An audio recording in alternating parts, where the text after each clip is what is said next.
Tumama po ang 5.9 magnitude na lindol sa Occidental Mindoro pasado alas 4 ngayong hapon. At ayon po sa panayam namin sa Responde sa Radyo Agila kay FIVOX Director Teresito Bacolcol, natukoy ng ahensya ang epicenter nito nasa bayan ng Lubang sa Occidental Mindoro. May lalim ito na 79 kilometers at tectonic ang origin. Kinumpirma rin ng FIVOX ang posibilidad na nagkaroon ng paggalaw ng Manila Trench. Naramdaman naman ang mga intensity 5 sa lindol sa Lubang, Occidental Mindoro, Puerto Galera, Oriental Mindoro. Intensity 4 naman sa Makati City, Quezon City, Taguig City, Malolos at maging sa Maykawayan sa Bulacan, maging sa Obando, Plaridel, Florida Blanca sa Pampanga, San Jose sa Batangas, Tagaytay City sa Cavite.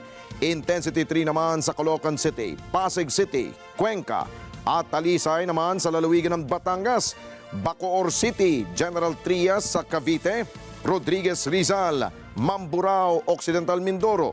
Intensity 2 naman sa Marikina City, San Jose del Monte, Bulacan, maging sa Gabaldon, Nueva Ecija, Lukban sa Quezon Province, San Mateo Rizal, maging sa Odiongan, Romblon. Intensity 1 naman sa San Fernando City sa Pampanga, San Pedro Laguna at maging sa Mauban sa Quezon Province. Samantala, agad ding sinuspinde ang lahat ng operasyon ng mga tren, kabilang dito ang MRT-3, LRT-1 at LRT-2 maging ang PNR train. Ito ay bilang pag-iingat na rin sakaling mang magkaroon ng aftershocks ang lindol. Bukod dito, titingnan din ng mga autoridad kung may naging epekto sa mga istruktura ng mga tren ang magnitude 5.9 na lindol. Yan po, nakikita ho ninyo ang mga empleyado ho ng Senado kung saan ay nagpatupad po ng evacuation matapos silang maramdaman ang malakas sa pag-uga ng lupa. Kabilang ang mga kawani ng Senado at Korte Suprema ang pinalabas sa kanilang mga tanggapan.